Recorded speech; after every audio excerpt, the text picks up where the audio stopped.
I believe this is it. New York ટાઈમ્સમાં ઘણા વખત પહેલા તંત્રી લેખ હતો, how to bypass the bypass. જગતના ઘણા તૂતો છે, એમાંનું બાયપાસ એક મોટું તૂત પુરવાર થયું છે. આ મનુ કોઠારીનો ઓપિનિયન નથી. 10 વર્ષ પહેલા it has been discarded as useless and harmful. ફાયદો બહુ કરે છે સંસ્થાને, ડોક્ટરોને, પણ પેશન્ટને સરવાળે બાદબાકી જ હોય છે. છેલ્લા 10 વર્ષની control trial have not shown any advantage of bypass over ordinary treatment, which is also not treatment. ફક્ત દુકાનો લગાડીને આ લોકો બેઠા છે, એટલે હવે દુકાન બંધ કરવાની તાકાત નથી. 1977માં મને કહેવામાં આવેલું કે મનુ કેન્સરની કંઈ દવા નથી, છે જ નહીં, પણ એટલો બધો મોટો વેપાર છે કે અમે લોકોને સાચું કહેવા તૈયાર નથી. અને જ્યાં સુધી દર્દી પોતાની માંદગી પોતાના હાથમાં નહીં લે, તમારો ભય ને અમારો વૈભવ ભેગા દોડે છે, એટલું સમજજો. અને જ્ઞાનની દ્રષ્ટિએ દર્દી ડાક્ટર કરતા મોટો છે, કારણ કે દર્દીને અનુભવ છે, ડાક્ટરને ફક્ત માહિતી છે. દર્દી મારો ગુરુ છે, હું દર્દીનો બોસ નથી. મને કંઈ જો કંઈ નાનું મોટું જ્ઞાન છે. અને આર્થર બ્લૂમફિલ્ડ, અત્યારે અમેરિકામાં ગેરદવાઓ આપવાથી જે મૃત્યુઓ થાય છે એનો આંકડો કાર એક્સિડન્ટ કરતાં વધી ગયો છે. અને આર્થર બ્લૂમફિલ્ડ, જેને પોતાને પર્સનલ ડોક્ટર બે ટ્રેજેડી થયેલી, એણે એમ કીધેલું કે દરેક હોસ્પિટલમાં એક બોર્ડ મૂકો, there are a few whom we can help, but there is none whom we cannot harm. There are a few whom we can help. There are none which can. મારા 6 ભાઈઓમાંથી 4 heart એટેકથી મરી ગયા છે. અમારે તો બહુ strong family history, 2 નાના અને 2 મોટા. મેં મારો ECG પણ કઢાવ્યો નથી. અને પેલો રુસ્તમ જાલ વકીલ મરતા મરતા કહી ગયો, the ECG machine has done more harm than the atom bomb. 1 મહિના પહેલા હતું ટાઈમ્સમાં કે ECG is useless and harmful, કારણ કે ડાઉટ ન હોય ત્યાંથી ઉભો કરે છે. પેલું ફૂસફૂસ્યું બ્લડ પ્રેશરનું હું 210, 110 10 વર્ષથી આ મેન્ટેન કરું છું. મેં ગોળી ખાધી નથી, માયપું નથી. અને ચેકઅપ કરવા જાઓ છો, checkup clinic is a magical place. Person walks in, patient walks out. Oh, ક્યા બાત.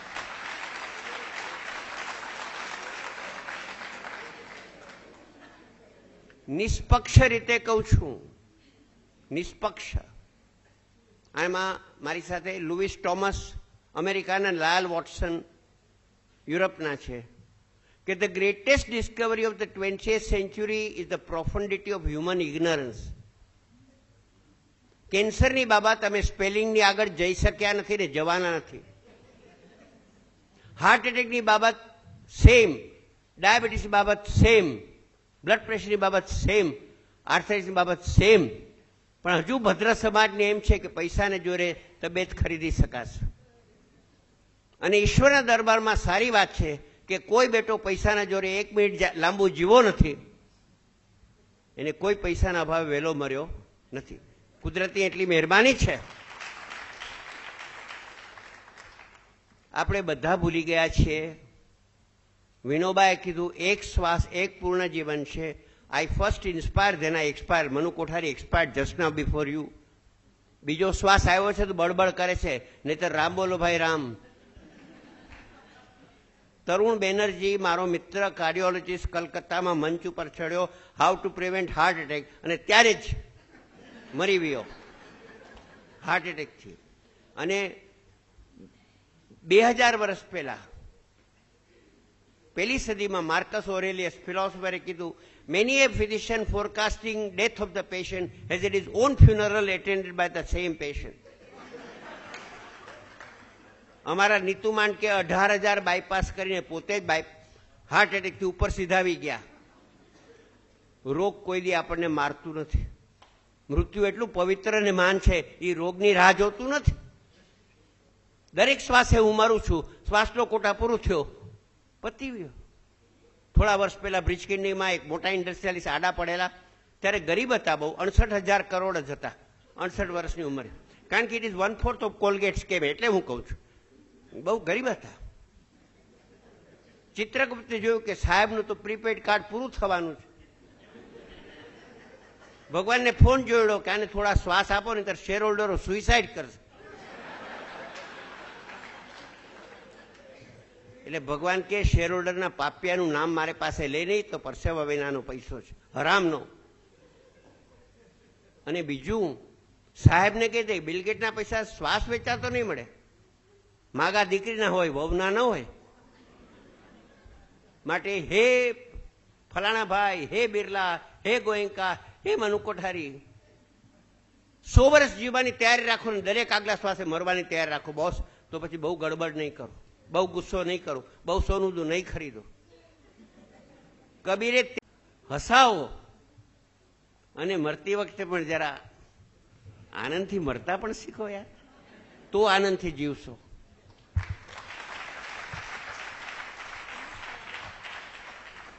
મને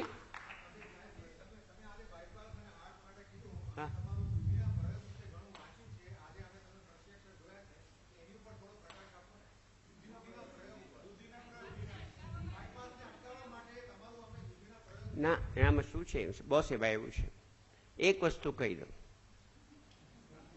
દૂધીનો પ્રયોગ આયુષ્ય વધારતો નથી, પણ બાયપાસના તૂતમાંથી તમને બચાવે છે. પહેલી વાત એ, સૌથી પહેલી વાત. બીજું, ઇટ ઇઝ હાઈલી આલ્કલાઇન, એટલે હાર્ટને એનર્જાઇઝ કરે છે. હાર્ટનું ઇજેક્શન ફ્રેક્શન ઉપર જાય છે, સાંધાઓ ઢીલા પડી જાય છે જે ટાઈટ થઈ ગયા હોય છે. ભેજું સારું રહે છે, કોલેસ્ટ્રોલ નીચું આવે છે, બ્લડ પ્રેશર કંટ્રોલ થાય છે. કારણ કે દૂધીનો રસ સાક્ષાત અમૃત છે, કોબીનો રસ સાક્ષાત અમૃત છે, કોળાનો રસ સાક્ષાત અમૃત છે. સમજ્યા? એટલે પેલી વાત તો એ કે દૂધી ન હોય તો એ બાયપાસ ન કરાવાય. કોઈ તમને ઝેર મફત આપે તો લેવાય નહીં. 1980માં હું તાતા ઇન્સ્ટિટ્યૂટમાં બેઠો છું ને મારી પાસે મેડિસિનનું બાઇબલ હેરિસનનું વોલ્યુમ પડ્યું છે. એનું પાનું ઉથલાયું, કોર્નરી બાયપાસ. માં ચોખ્ખું લખેલું કે 6 મહિનામાં બધા બાયપાસીસ બંધ થઈ ગયા છે, છતાં પણ પેશન્ટને સારું લાગે છે. કંઈક કારણ હશે. એટલે નીચેની 3 થિયરી છે. પેલું, પ્લેસિબો ઇફેક્ટ, ખર્ચ કર્યાનો આનંદ. એનો પણ લોકોને ગર્વ હોય છે, સાહેબ બ્રિજકેન્ડીમાં 17 લાખ રૂપિયા આપ્યા, ક્યાં વાત છે. સેકન્ડ ઇઝ સેન્ઝરી ન્યુરેક્ટમી, નર્વ્સ કપાઈ ગયા, હાર્ટ તો ખરાબ જ છે પણ તમને ખબર પડતી નથી. અને third and most likely, bypass and angioplasty kill the complaining segment of the heart. When the heart complaining segment is killed, its nerves are killed. તમે પેન ફીલ કરતા ભૂલી જાઓ છો. જંગ જીત્યો રે મારો કાણિયો, બહુ ચલે તબ જાણ્યો. You have lost part of your heart. You have lost it irretrievably. અને વધુમાં વધુ હું બરોડાને પણ સફિશિયન્ટલી ગંદુ જોઉં છું, પણ મુંબઈ તો મહાગંદુ છે. મુંબઈનો કચરો દૂર થતો નથી, બીજે ઠેલવાય છે. સમજ્યા? એવી રીતે કોર્નરીનો કચરો જ્યારે સાફ કરો, એન્જિયોગ્રાફી, એન્જિયોપ્લાસ્ટિક, બાયપાસથી સીધો બ્રેઇનમાં જાય છે. અમેરિકાની એટલી ઓનેસ્ટી છે કે 2003ના ન્યૂ ઇંગ્લેન્ડ મેડિસિનમાં કબૂલ કર્યું છે કે એન્જિયોગ્રાફી, પ્લાસ્ટિક અને બાયપાસ વચ્ચે 100% બ્રેઇન ડેમેજ થાય છે. 100%. એમાંથી 54માં મેનિફેસ્ટ થાય છે. ફ્રોમ સ્મૃતિ loss to paralysis to loss of senses to loss of vision. પુનઃ મારો એક પેશન્ટ છે, એનું નાક પણ ગયું અને જીભ પણ ગઈ. મને કહ્યું સાહેબ હું તો કાર્ડબોર્ડ ખાઉં છું, કારણ કે ઘ્રાણેન્દ્રિય શક્તિ ગઈ અને આ પણ ગયું. અને મારા સર્જન મિત્રએ એન્જિયોપ્લાસ્ટિક કરાવી. મેં કહ્યું યાર રહેવા દે, તો કે નહીં, ના હું તો ગાઈશ. જાગવાનું ભૂલી ગયા. એન્જિયોપ્લાસ્ટી પછી વેકઅપ સેન્ટર ડિસઅપિયર. ખાઈને સૂઈ જાય તો ગુજરાતી ભાષામાં કહે તો પોદરા જેવા થઈ ગયા.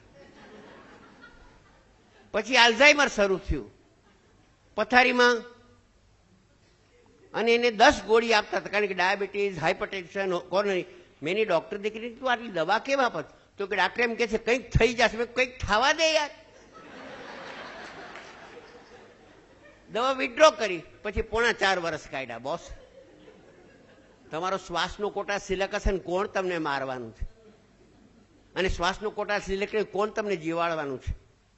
પણ તમારા અમારા ઉપર ડબલ આશીર્વાદ છે. બગડો કે મરી જાવ તો રોગને બ્લેમ કરો છો, સુધરી જાવ તો ડાક્ટરને ક્રેડિટ આપો છો. અમારે બે રીતે ઘી કેળા છે.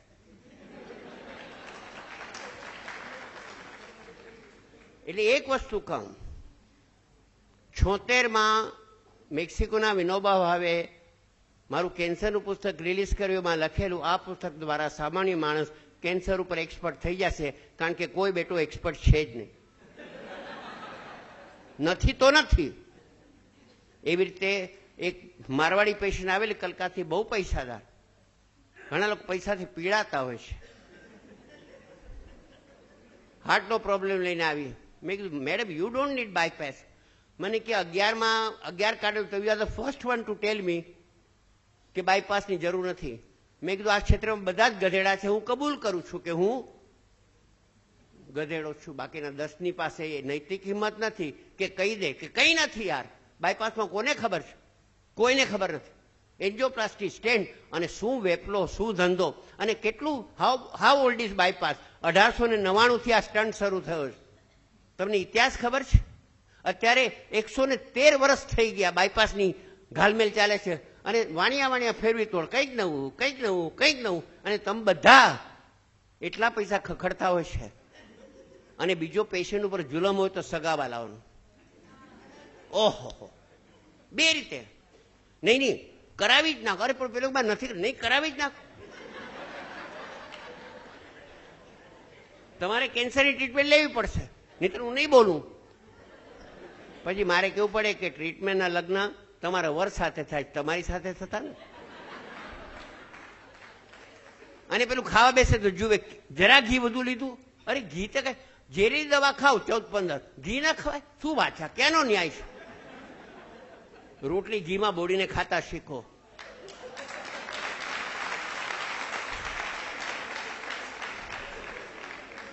અને ખાધે કોઈ મર્યું નથી. ખાતા આવડે તો ખાતા આવડે. કોઈ ખોરાક, હું તમને કહું, there is no food which is wrong provided you give time. give time. કચરો ખાઓ પણ ધીરે ધીરે ખાઓ. એટલે એક છોકરીને મેં 14 કિલો ઘટાડવામાં મદદ કરી. પછી મને કે મને ફાસ્ટ ફૂડ બહુ ભાવે, શું કરું? મેં કીધું સ્લોલી ખા. ફાસ્ટ ફૂડ છે એ સ્વાદ છે. ન્યુટ્રિશનને ગોલી મારો, સ્વાદ છે. તો ભાઈ સ્વાદનું ક્ષેત્ર મોટું છે. તો મોઢામાં તો સ્વાદ નહીં માણો તો જીભની પાછળ માણવાના. જલ્દી જલ્દી ખાઈ જાઓ. પાઉંભાજી ખાતા કોકોલા પીતા કરે. કઈ કોકોલાનો સ્વાદ નહીં ને પાઉંભાજીનો સ્વાદ નહીં. એના કરતાં એક પકોડું લીધું, એને મોઢામાં ફેરવો, એના પછી એને ચટણીનો ફેરવો, આનંદ કરો. અડધી કલાક લાગશે. મારા એક મિત્ર છે ને કે તાજમહાલમાં લાંબુ બેસવું હોય ને તો ક્લિયર સૂપ ઓર્ડર કરવું અને ફોકથી પીવું.